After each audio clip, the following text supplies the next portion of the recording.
The first thing that hit me wasn't the size of the place, it was the silence beneath the music. That expensive kind of quiet, where every chandelier sparkled like it was told to, and even the breeze felt rehearsed. I stepped out of my rental car, the soft gravel crunching under my shoes, and just stood there for a second. The estate loomed ahead, Charleston perfection, brick columns, draped white lights, a fountain gurgling like a smug secret. I adjusted the strap of my purse, suddenly aware that my dress, simple, navy, sensible, looked wildly out of sync with the pastel parade of guests floating past me. Pale pinks, dove grays, beige shawls draped over shoulders like everyone got the same memo. Understated wealth only. I hadn't gotten that memo. I had RSVP'd yes and packed like it was a family gathering. Silly me. Lost, sweetheart? A valet asked, looking me up and down without moving from his podium. His voice was polite, his smile mechanical. No, I said, walking past him, but thanks for the warm welcome. Inside, the music was soft jazz, harmless, forgettable, and the air smelled like lavender oil and money. I passed by people I hadn't seen in years. A few gave polite nods, most looked straight through me. I spotted my sister, Isolda, across the room, radiant in ivory satin, a curated softness in her smile that didn't quite reach her eyes. She didn't see me. I found my way to the far end of the room where our side of the family had been gently sequestered. No signs, no ropes, just a spatial truth. You knew by how the chairs were clustered, how the lighting dimmed ever so slightly, how the champagne trays came by less often. They've really outdone themselves, my cousin mumbled, raising a plastic flute of sparkling cider. Can't even hear the DJ from here. I laughed lightly, but something tightened in my chest. Later, near the dessert table, I overheard two women dressed like catalog pages whispering behind me. The bride's side. They're a bit rustic, aren't they? I suppose there's charm in being traditional, one replied, and they both laughed, delicate, polished. I turned to face them. One caught my eye and blinked, her smile freezing for a moment before they drifted away. I didn't say anything. Didn't need to. My silence, for now, was armor. Indira! Callista's voice, always too high, too sharp, cut through the air as she floated toward me. She was the evening's master of ceremony, per Valora's command, and wore a headset like she was broadcasting the Oscars. Glad you made it, she said, faux warmth all over her face. You look so classic. Hi, Callista, I replied, offering a smile that didn't touch my eyes. Lovely soiree. Oh, Valora's been planning it for months, she beamed, glancing around like the estate itself might be eavesdropping. We're aiming for elegance this evening, not chaos. Right. I nodded slowly. And how's that working out for you? Callista blinked, then laughed. You're funny. We should seat you somewhere fun. As I turned to walk away, something caught my eye. The front doors had just opened again, and in stepped Seraphine, my grandmother. She stood tall, her back straight, her white hair swept into its usual chignon. She wore a lace shawl I remembered from when I was 10, timeless, but old. There was no gold trim, no designer clutch, just her and that quiet kind of dignity no one teaches. Valora, the matriarch of the groom's family, glided across the room in her skin-tight slate gown, flanked by two assistants in black. She stopped in front of Seraphine, offering a tight smile. Oh, how wonderful to see you, she said, taking her arm lightly. There's a lovely private seating area by the garage, much quieter there. We want you to be comfortable away from all this standing. Seraphine didn't flinch. She nodded politely, as if she hadn't just been shoved out of the main hall under the pretense of kindness. She let Valora lead her away, slow and measured like she was walking into exile. My hands clenched. I caught Callista near the bar and walked straight up to her. Why isn't Grandma being seated with family? Callista blinked. It's a delicate balance, Indira. These kinds of parties are optics first. There's no offense meant, just management. Management, I repeated. She nodded, oblivious to the weight of the word. My mouth was dry, but I didn't speak. Not yet. Isolda was glowing, laughing across the room, oblivious. And maybe that was the worst part. Maybe she knew. Maybe she didn't care. I thought of every holiday Seraphine hosted, the pies she made from scratch, the prayers she whispered, the money she gave quietly when my mom's hours got cut at the library. She wasn't an accessory, she was the foundation. And now she was being stored like one of the extra wine barrels near the garage. I excused myself. My pulse throbbed in my ears. Leaving the banquet hall, I walked past the string lights, down the stone path toward the service wing. I paused outside the door, the hum of the kitchen just behind me, the laughter of people who had erased my blood just steps away. If she's not welcome in there, I whispered, hand on the knob. I'm not sure I am either. I opened the garage door. What I saw made my breath catch. She was sitting on a folding chair next to a stack of gardening tools and a coiled-up garden hose, her hands resting on her lap like she'd been summoned to wait out a storm. No music reached this far into the house, just the faint clink of champagne glasses and muffled laughter echoing down the tiled hallway. Seraphine didn't look up when I stepped inside the garage. Her eyes were fixed on a small stain on the concrete floor like it was telling her a secret no one else was worthy of hearing. I froze at the doorway, overwhelmed by the sheer wrongness of it. The woman who held our family together through every unpaid bill, every broken promise, was now being staged like an afterthought. She wasn't a guest. She wasn't even decoration. She was a problem, neatly tucked away. I crouched down beside her. "They stuck you here?" She smiled faintly, that kind of smile only older women manage to wear when they've learned that dignity is the only thing no one can confiscate. "It's quieter. My bones don't like too much standing." "You shouldn't be here," I said. "They said it's for my comfort." She glanced toward the far corner of the garage where a dusty fan spun lazily against the wall. My chest burned, but I held it in. Not yet. Not here. I walked back inside, dodging waiters and photographers, until I spotted Isolda by the floral archway, mid-laugh. She turned toward me, her grin faltering just slightly when she saw my face. "Do you know where Grandma is?" I asked her flatly. She looked past me, over my shoulder, like scanning for someone more pleasant. Valora wanted her somewhere with seating. "In the garage?" I didn't raise my voice, but I didn't drop it either. "It's practical," she said, her tone clipped. "You know she doesn't do well with long events. Valora's just trying to make sure things run smoothly. This is a big night." "And I'm sure Grandma ruining the aesthetic would be catastrophic," I shot back. Isolda crossed her arms, eyes narrowing. "You don't get it, Indira. Valora knows how these things work. You wouldn't understand. You're marrying into a family that won't even make space for the woman who raised you." She didn't answer. Instead, she looked away, brushing invisible lint from her sleeve. "Don't do this tonight. You'll ruin everything." I took a breath. I wanted to shout. Instead, I stepped back. "You already have." I returned to the garage with a paper cup of tea I stole from a catering tray. Seraphine thanked me quietly. We sat in silence for a moment, then a woman wandered in, dressed in a dusty rose silk dress with matching heels, and looked at me, brows raised. "Hi," she said brightly. "Do you happen to have more napkins?" I blinked. "I'm not staff." "Oh," she said, her face blanking for a beat. Then she walked away without another word. I set the tea down beside Seraphine. Valora's voice carried through the side hallway, low and pointed, as she passed by with her assistant.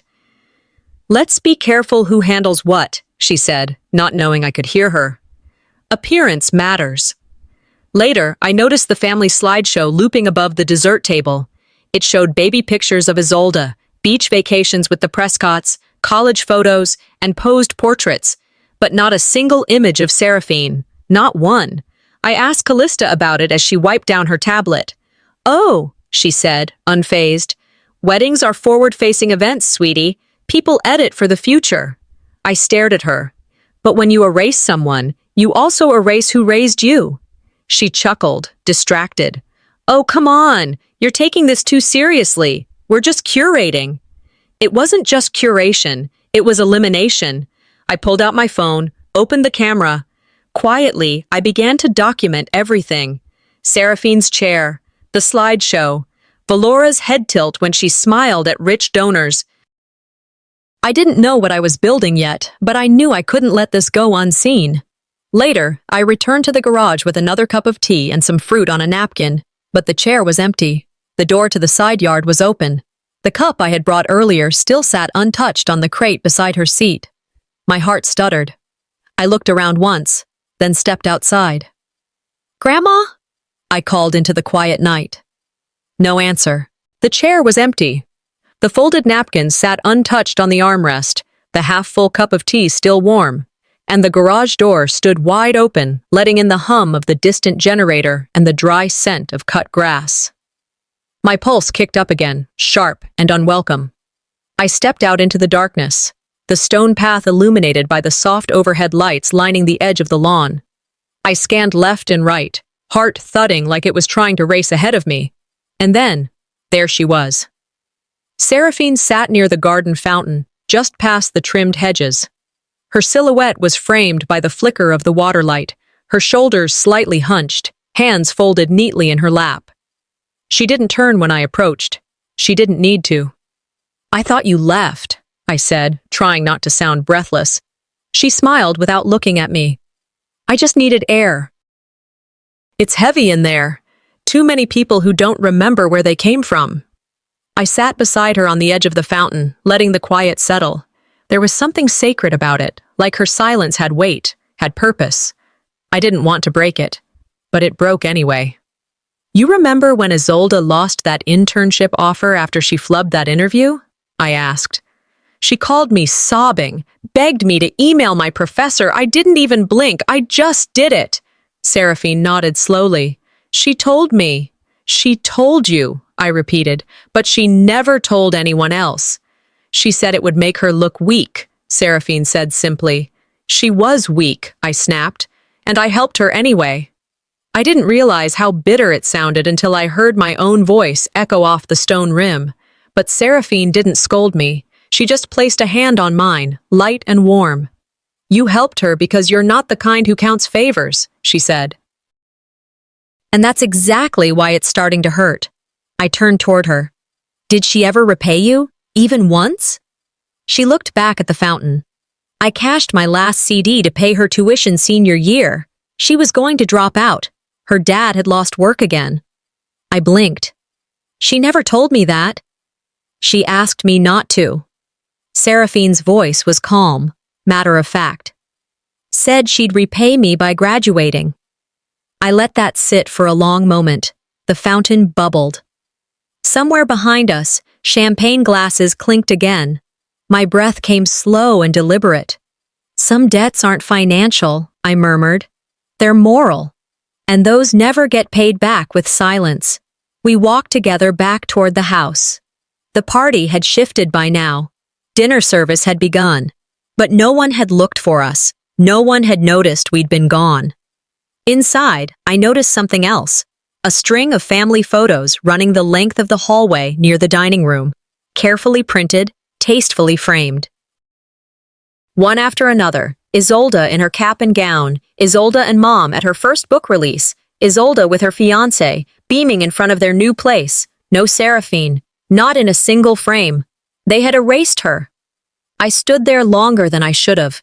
People passed by, not seeing me. But I saw it all. I saw the choices behind each omission, the narrative they were rewriting. The quiet ones carry more than just their pain. They carry the legacy. And if no one speaks, it dies with them.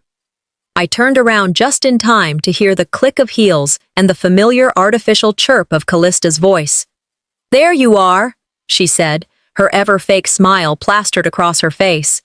"So hey, tiny adjustment. Valora asked if we could move your family to the service wing for dinner. There's more space over there."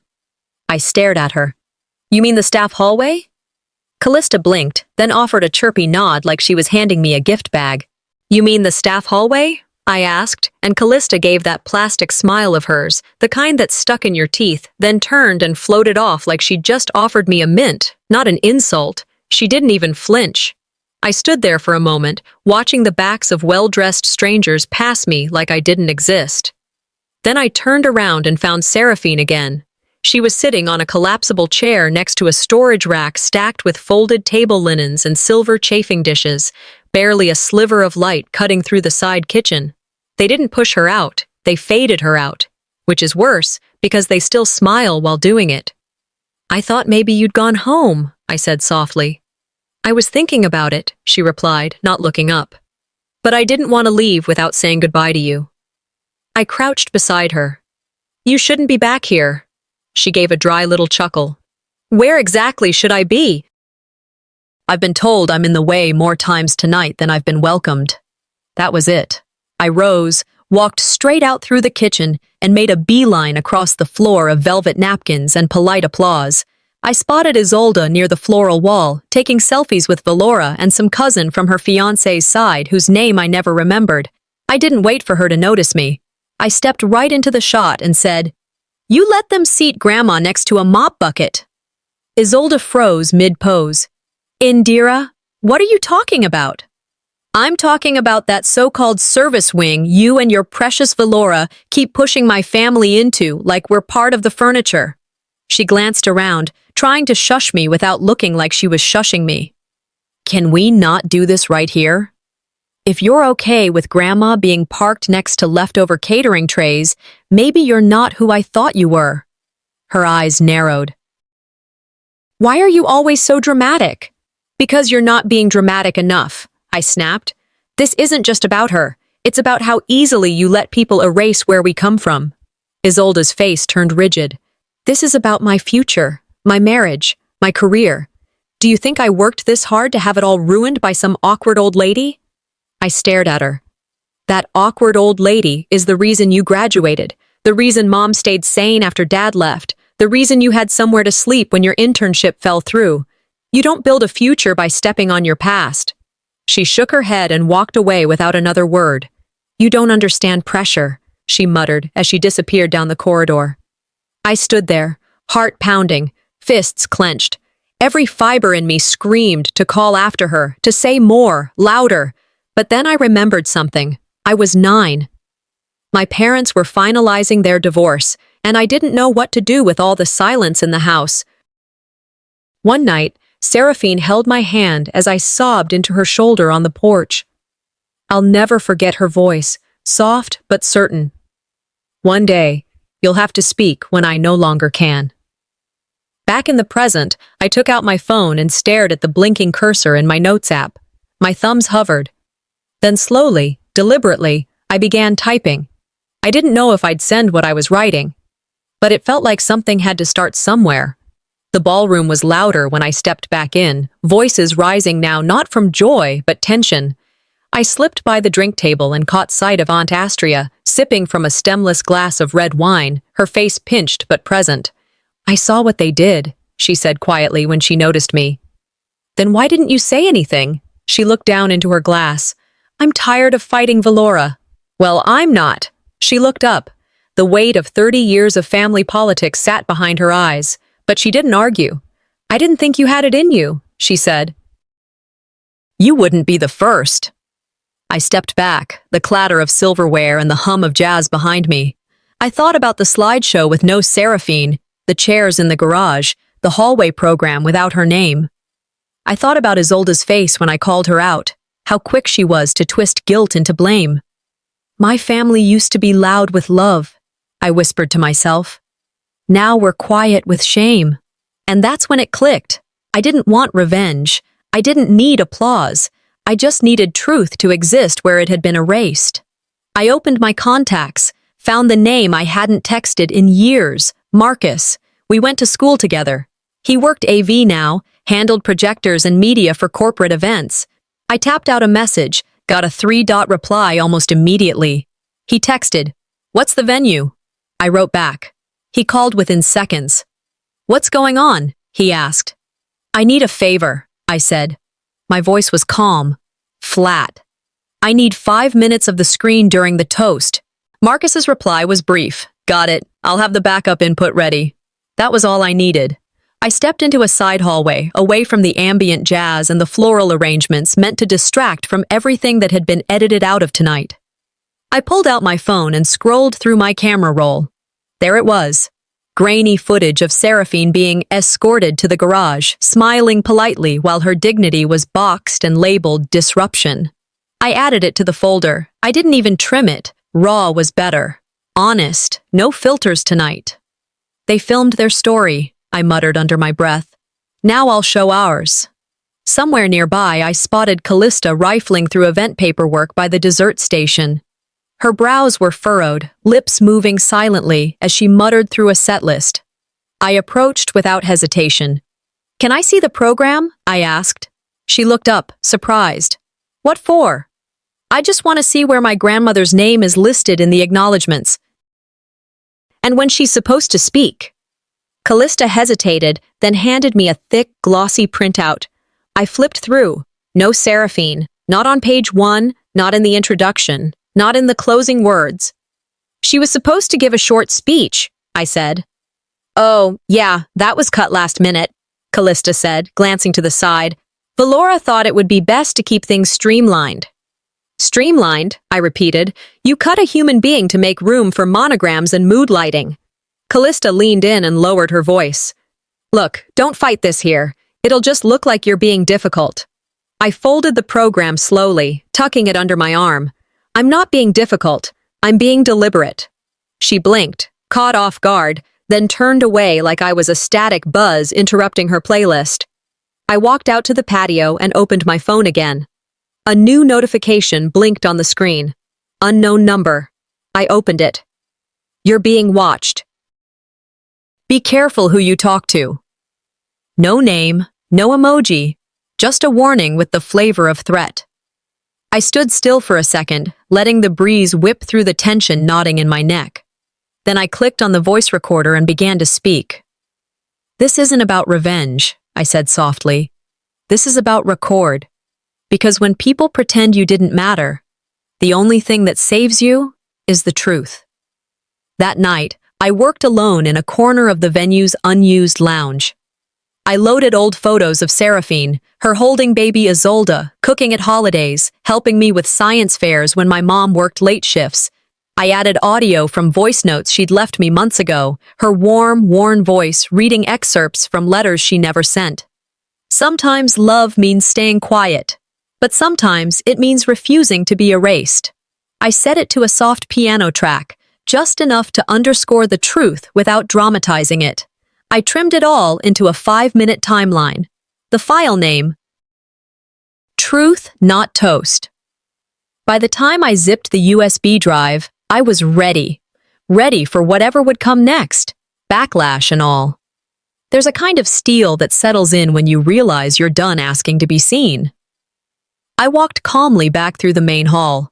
Guests were filing into their seats for dinner, and the stage was already prepped. Marcus stood near the AV table in the corner, subtly angling his laptop. I slid the USB into his palm without a word. He nodded once. 5 minutes to go. And just like that, the line had been drawn. Marcus gave a subtle nod across the room, a signal only I would have recognized. He was already behind the AV station, calmly setting up like nothing out of the ordinary was about to unfold. The timing was tight, precise. This wasn't just about content, it was choreography. Callista, oblivious, stepped up to the mic. Her voice rang out over the room with her usual fake cheer cadence. "Ladies and gentlemen, if I could have your attention." She launched into her rehearsed speech about family, love, and the importance of tradition. Meanwhile, servers circled with champagne flutes on polished trays, and guests leaned into each other for selfies against the floral backdrop. I stood near the back of the room, close enough to the shadows to avoid attention, just far enough to watch every reaction unfold. Then Valora began her glide toward the stage. She was poised, of course, always the picture of composed control. Her dress was slate gray, matching her stony expression, and her hands were clasped like she was about to accept an award, not rewrite history. She raised the mic, opened her mouth, and the screen behind her flickered. There was a brief second of static, followed by soft piano. And then Seraphine's voice. "They say you should be grateful for being invited. But what if you were once the one who built the house?" The entire room stilled. On screen, images of Seraphine holding Isolda as a baby, guiding her through a baking contest, setting tables for holidays, sitting quietly behind Isolda's graduation cap. Then a shot of her at this very event, being led through the back hallway like staff. Whispers rippled through the guests. Some turned to look toward the back, where Seraphine now sat, still and dignified, watching her own life replayed on a screen she was never meant to be part of. The video didn't just show her history, it exposed the distance they'd crafted. It was quiet and piercing, the kind of truth you don't yell, you reveal. Callista moved toward the AV booth, whispering frantically, but Marcus held firm. He wasn't blinking. He knew the override was locked. Valora, standing beneath the screen, said nothing. Her expression didn't flinch, but it didn't soften either. Isolda, however, cracked. She turned to me, red creeping into her cheeks. I stepped forward. "You deleted her from your life," I said quietly. "But she was the one who saved yours." "Why do you always make everything about guilt?" she hissed. "Because guilt is what you feel when your conscience finally shows up," I said. She started to speak again, but the final voiceover from Seraphine cut through the air. "To be remembered is the kindest gift a family can offer, and to forget is the cruelest." The last image lingered. Seraphine at a family picnic, holding both our hands, mine and Isolda's. That moment when she was the center of us, the sun around which we orbited. Then the screen went black. Silence. One breath, then faint clapping. It started near the back. Aunt Astria first, then Elowin, the influencer who'd been recording the whole thing from her table. Then a few older guests, ones who had known Seraphine for decades, followed. It wasn't a standing ovation. It was quiet, reserved, but real. Valora slowly turned from the screen. Her eyes found mine like two lasers. "That was a mistake," she said, her voice low, chilled, controlled.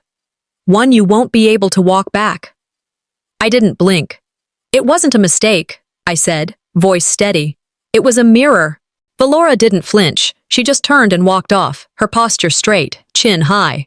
But that kind of silence isn't surrender, it's calculation. I knew better than to think the storm had passed. Callista stumbled through the rest of her toast like someone reading a wedding script during a fire drill. Her voice shook as she tried to steer the room back into control, tossing out weak lines about unity and growth, while half the guests scrolled through their phones or whispered into each other's ears. The air had changed. It wasn't just tension, it was revelation. I returned to my seat. Seraphine looked at me, eyes soft but fierce, and gently squeezed my hand under the table. The applause that followed was polite, brief, and awkward. No one stood.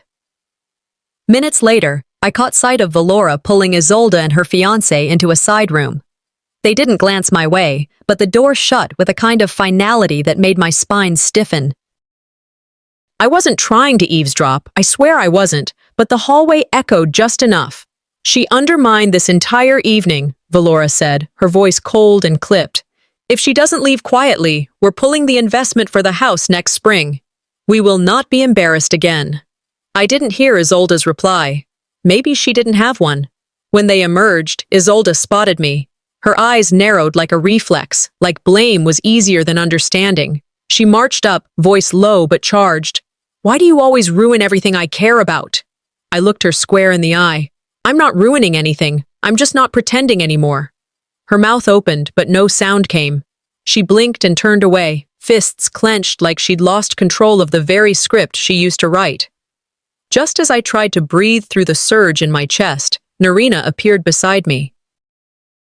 The housekeeper of 20-plus years, the woman who had scrubbed marble floors and lit Sabbath candles in secret when the family forgot. She leaned in and whispered, "They did the same thing to your aunt." "What?" She nodded toward the kitchen. "Years ago.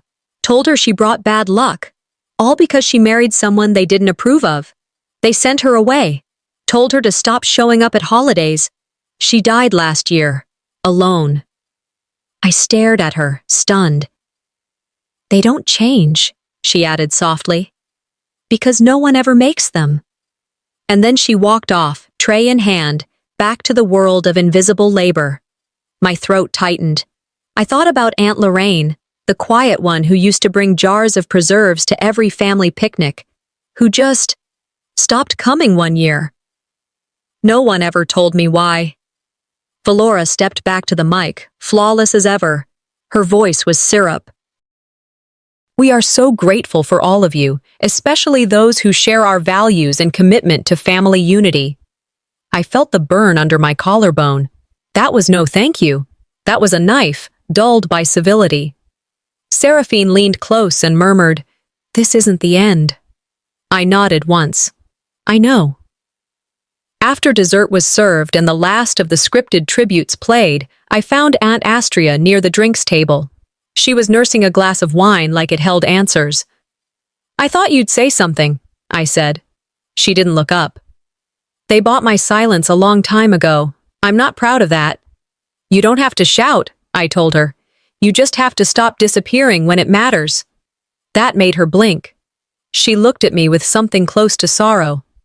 But she said nothing more. I drifted back toward the AV station where Marcus waited, half packed up. He smiled lightly. "You okay?" Before I could answer, my phone buzzed. A new message, unknown number. "FYI, they've asked for the footage. Said it was an unauthorized broadcast. Want me to hand it over?" I stared at the screen. My fingers hovered over the keyboard. And I paused. I didn't respond to Marcus right away. I just stared at his message. "They're planning to make you leave," and let the glow of the screen fade into black. Then I slid my phone back into my purse and walked straight through the crowd like it was air. No one tried to stop me. I passed the dessert table, the floral wall, the clusters of guests whispering into their wine glasses. I wasn't invisible anymore. Not after what had played on that screen. People saw me now, but more importantly, they saw her. Callista stood near the mic, tapping her cue card nervously. She scanned the room like a flight attendant pretending turbulence was part of the service.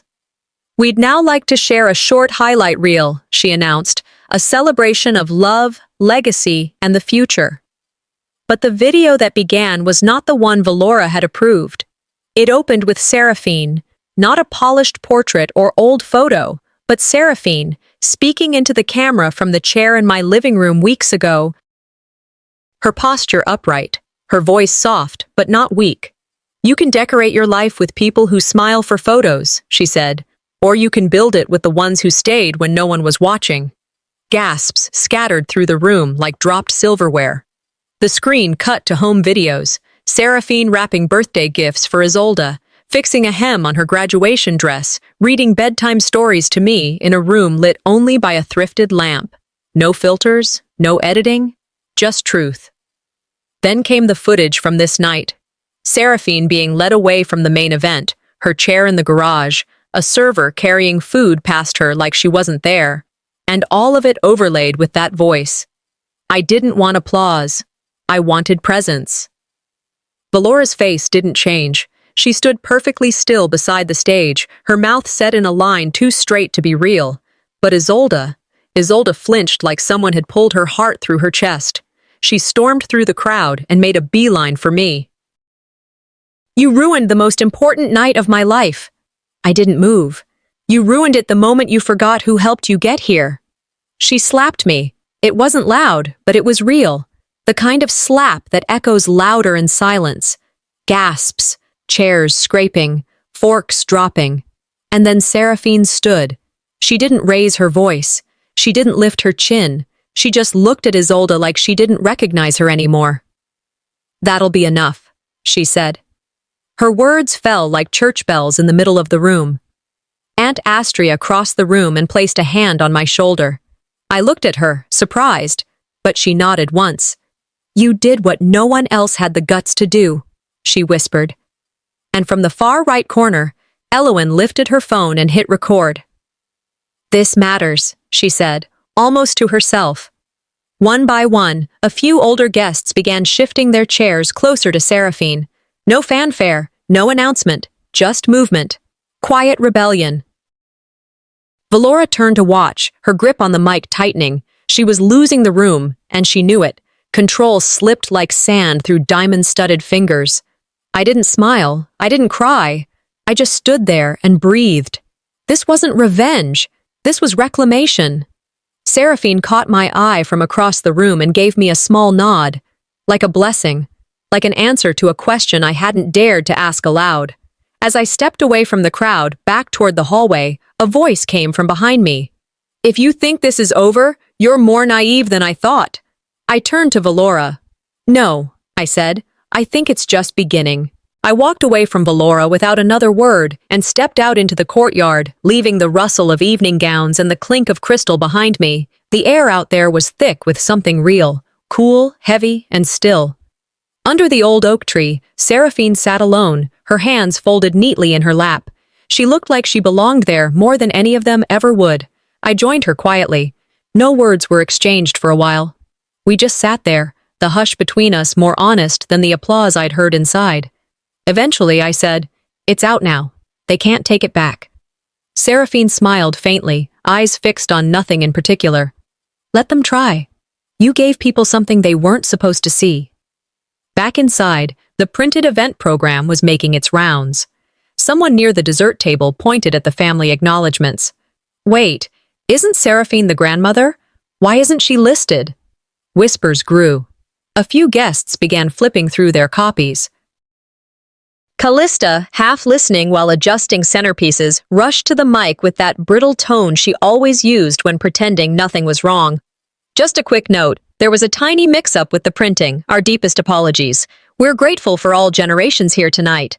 It didn't land. "You don't accidentally erase someone," I murmured to myself. "You choose to." I wasn't the only one noticing.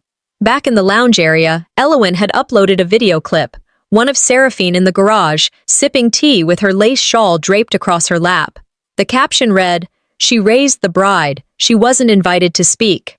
By the time I refreshed the post, it was already being reshared across local platforms. The comments came fast. "This broke my heart. Reminds me of my Nana. We did better. How do you leave out the person who gave you your last name?" The energy in the room began to change. People started looking at Isolda, not with admiration, but with confusion. Guests glanced at their phones, then back at the real faces in the room. It was like watching a curtain being pulled, slow and steady. Isolda found me just outside the bathroom corridor. Her eyes were puffy, her jaw locked. "You didn't just ruin my engagement," she hissed. "You turned me into a meme." I stayed calm.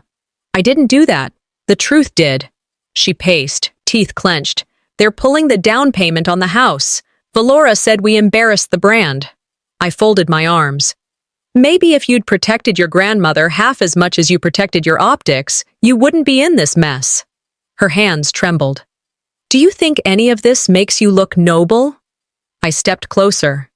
"No, but it makes me honest." She didn't respond, just turned and walked away. Later, as I stood near the garden again, I took in the scene. The scattered chairs, the fading light, the hush that followed real consequence. I didn't feel vindicated. I felt quiet. This wasn't about making her small, it was about making sure we didn't forget who stood tall for us. That truth settled in my bones, not guilt, not pride, just weight, solid and final. I had nothing more to prove to them. They could call it drama, rebellion, even betrayal, but they couldn't call it false. As I drifted back toward the oak tree, I noticed something missing. Seraphine's chair. Gone. A staff member walked past, holding a stack of napkins. I stopped him. "Excuse me, did the woman who was sitting here leave?" He nodded. "Yeah, said she had someplace more peaceful to be." I looked out past the hedges, toward the winding path that led to the parking area. All I saw was shadow and breeze, and for the first time all night, I felt like someone finally chose themselves over the performance. The lawn felt strangely hollow without her. I walked across it slowly, past tables that were now half empty, candles flickering low, conversations hushed or paused. There was still music playing somewhere, faint and lifeless. I kept walking until I reached the last place I saw her, under the old oak tree where she'd sat with such quiet grace just hours ago. The chair was still there. Her shawl was folded over the backrest, neatly, intentionally. A message in its own right. Even her absence speaks louder than their speeches. I picked up the shawl gently and held it for a moment, letting the fabric slide between my fingers. She didn't leave in anger. She left with intention, and like always, she did it without asking for applause. Back inside, the news had started spreading in waves, whispers at first, then full conversations. By the time I made it to the main hall, I could feel the shift in the room. Guests looking over shoulders, glancing at their phones. Isolda's friends whispering behind wine glasses. Someone had passed around the updated family gift list, the one that no longer included the Asheville property. Valora found me in the corridor near the kitchen. She wasn't hiding her fury. "She's ruining your sister's future over a tantrum," she said flatly, arms crossed. "No," I replied calmly. "She's reclaiming her dignity. That land was built with her silence. This is her first loud act." Valora's mouth tightened, but she didn't speak. Maybe she knew there was nothing left to spin. The silence between us was broken by a phone buzz in her hand. She checked it, lips parting slightly. A second buzz, then she turned sharply and walked away. I didn't follow. I had nothing more to say to her. A few minutes later, I passed by a group near the fireplace, where murmurs were swirling like smoke. Someone read aloud from a phone screen. Cressida Douglas announces withdrawal of sponsorship from Valora Prescott events, citing irreconcilable ethical conflict. Elowen had already reposted it, and then someone else reposted her. It wasn't going to stop. I stood still and let the words settle. "I invest in stories," Cressida's statement read, "and I don't support erasing authors." Not long after, people started making polite excuses. "We have an early flight. We're driving back tonight. We should check on the babysitter." The exodus wasn't noisy. It was calculated, professional. They weren't protesting. They were retreating. And I understood. When someone who raised generations walks away, people notice and wonder why.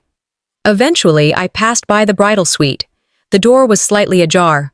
I saw Isolda sitting at the vanity, still in her gown, but it looked heavier now, like it was wearing her. Her fiancé stood at the far corner, phone in hand, face blank. They didn't look like partners. They looked like strangers who once loved each other in theory. I didn't stop. She didn't call out. This wasn't a lesson to teach her. It was a mirror she refused to look into. As I made my way back through the hallway, I noticed fewer guests, fewer smiles, fewer lies. I reached the empty seat under the oak again and picked up the shawl she left behind. Tucked beneath it was a small envelope. No name. Just the familiar handwriting that only Seraphine had. Right then, my phone buzzed. A message. "She left something else for you. Check the envelope." The envelope was tucked just beneath Seraphine's shawl. No frills, no wax seal, just her careful handwriting on cream paper, the kind she used when a thought had to be permanent. My fingers trembled slightly as I opened it.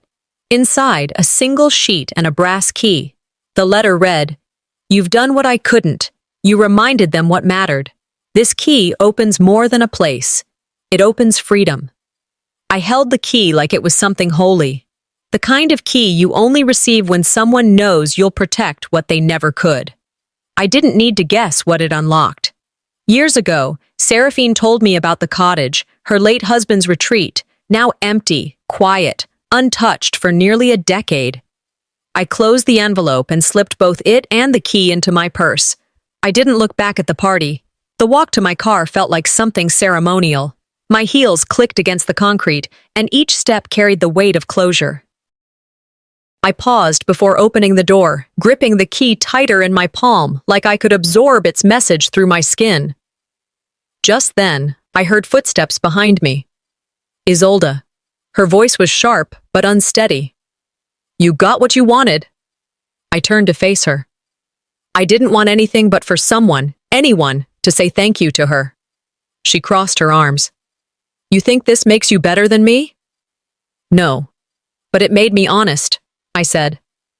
Her lips parted like she was going to argue, but she didn't.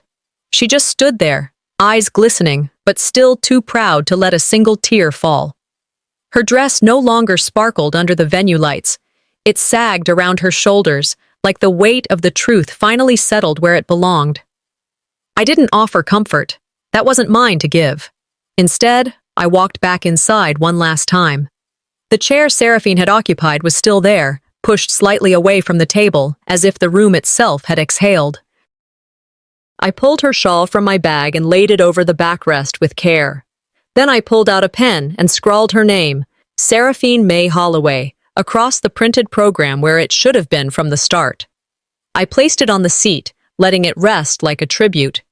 A woman I didn't recognize stopped nearby. She looked at the program, then at me. "She mattered," she said. "You made sure of it." I gave her a small nod and stepped away. Outside, the air had cooled, the crowd had thinned. Even the music felt like it was wrapping up early. I walked to my car with a new kind of stillness, no longer the desperate pulse of someone fighting to be heard, but the quiet center of someone who knew exactly who she was. I didn't win anything tonight. I just stopped letting them lose who we are. As I slid into the driver's seat, I caught the glint of brass beside me. The key. I held it up against the dim dashboard light, watching it catch tiny arcs of gold. Some doors you open not to enter, but to finally leave. I stood at the threshold of the cottage, the key still warm in my hand from the ride. The lake beyond the house was still, a thin veil of mist curling over the surface like it knew how to hold secrets. I turned the key slowly and pushed the door open. It smelled like lavender and dust and something else. Quiet. Not silence, but the kind of peace that hums beneath everything when no one's watching. Inside was everything she never said out loud. A patchwork quilt folded across the couch, a tin of old sewing needles, a row of glass jars filled with buttons, labeled by color, and on the side table, a small wooden box with my name etched into the lid. For her. Inside were letters, dozens, all handwritten. They weren't dramatic or grand. They were stories, moments, recipes, reflections, a thread of a woman's life sewn together by ink and time. They weren't meant for everyone. They were meant for the one who stayed. My phone buzzed. A link. No message. Just, "This should go public. You decide how." I tapped it. Marcus had saved the full video. The entire sequence of Seraphine being let out, her seat replaced by an ice bucket, a server shrugging as if it didn't matter. It wasn't grainy this time. It was crystal clear. I stared at the screen for a moment, then I opened Elowen's platform and typed, "Not fiction family." I hit upload. By the time the sun peaked above the trees, the views had passed 50,000. By noon, a talk show was covering it with the headline, "Matriarch Erased, the real story behind the viral wedding clip." Sponsors pulled out from Valora's branding firm one by one. Statements flowed like apologies from people who had nothing to do with it, but needed to be on the right side of the story now. The house of mirrors she built cracked in real time, and then she showed up. She didn't knock. She just stood on the porch of the cottage like she was entitled to be there, even now. "You've made your point," she said. "You've humiliated us." I stepped outside. No yelling, no anger, just the kind of calm that comes when you're finally done explaining yourself. "You humiliated yourselves. I just stopped covering for you." Valora blinked slowly, as if that possibility had never occurred to her. She smoothed the edge of her coat. "This isn't how families survive." "No," I said. "But it's how mine heals." She opened her mouth, closed it, then looked away. I walked past her, into the living room, and picked up the shawl Seraphine had left behind. I wrapped it around my shoulders, not for comfort, but for memory. When I came back to the porch, she was still there. "You're not welcome in this space," I said. "Not until you remember who built it." She left. No parting words, no performance. Just the sound of heels stepping off wood, back toward the world that no longer applauded her. Later that evening, I opened the final letter. "No matter what they say," Seraphine wrote, "you were never the echo, you were the voice." I sat down at the small desk in the corner and opened my laptop. I started a new video series, What We Don't Say at the Table. First episode, a reading from Seraphine's letters. In the closing frame, I stared into the camera and said, "Sometimes, the only way to honor family is to stop protecting the wrong ones." The screen faded to black, and one last message appeared. This is how the story ends. Or maybe, finally, how it begins.